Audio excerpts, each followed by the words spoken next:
Islam menganjurkan agar masing-masing individu merahasiakan setiap dosa dan kesalahan yang pernah seseorang lakukan.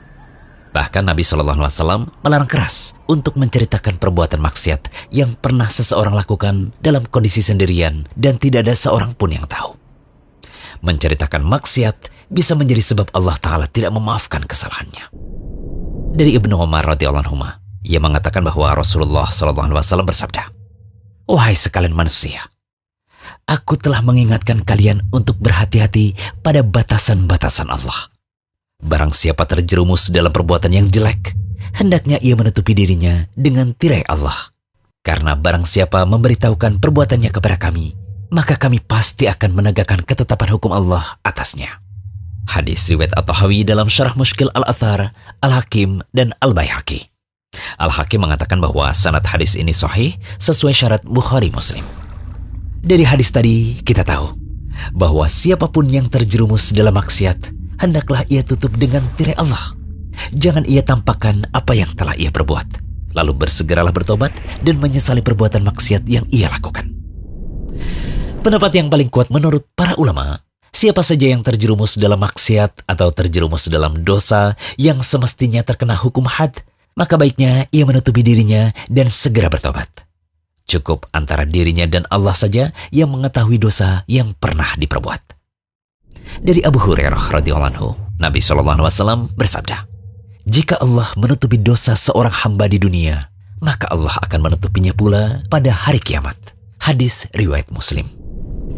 Dalam hadis lainnya dari Abu Hurairah radhiyallahu anhu, beliau mendengar Rasulullah SAW bersabda, "Setiap umatku dimaafkan, kecuali orang yang terang-terangan dalam bermaksiat, yaitu seseorang yang telah berbuat dosa di malam hari, lantas di pagi harinya ia berkata bahwa ia telah berbuat dosa ini dan itu, padahal Allah telah menutupi dosanya.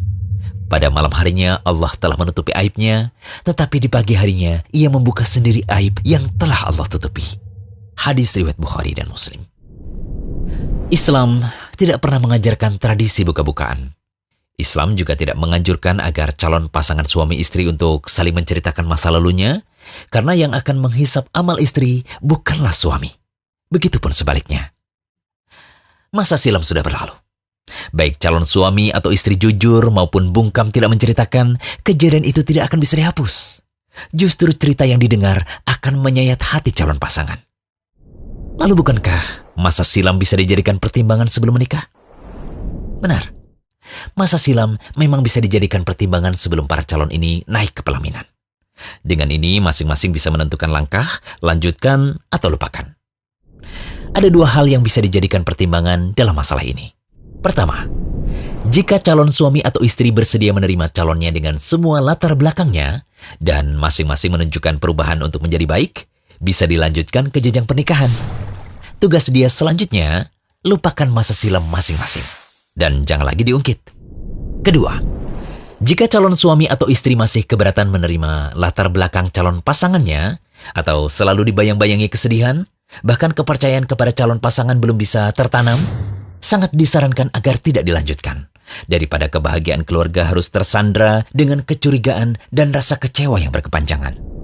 Ingatlah bahwa bukan syarat tobat dari zina harus menceritakan dan melaporkan dosa zina itu kepada orang lain ya. Siapapun dia. Baik calon suaminya, orang tuanya, saudaranya, ustadznya, gurunya, bahkan termasuk pemimpin yang ada di negerinya. Hadis-hadis yang kami sebutkan di awal tadi dengan tegas menunjukkan bahwa bukanlah syarat tobat itu harus mengakui kesalahan di hadapan manusia. Karena inti dari tobat adalah memohon ampunan kepada Allah dan menyesali perbuatannya.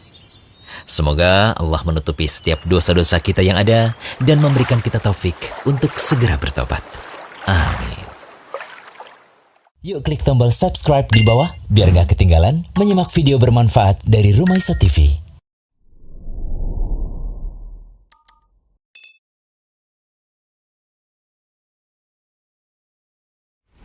Jangan lupa kunjungi rumaiso.com, update setiap hari, insya Allah.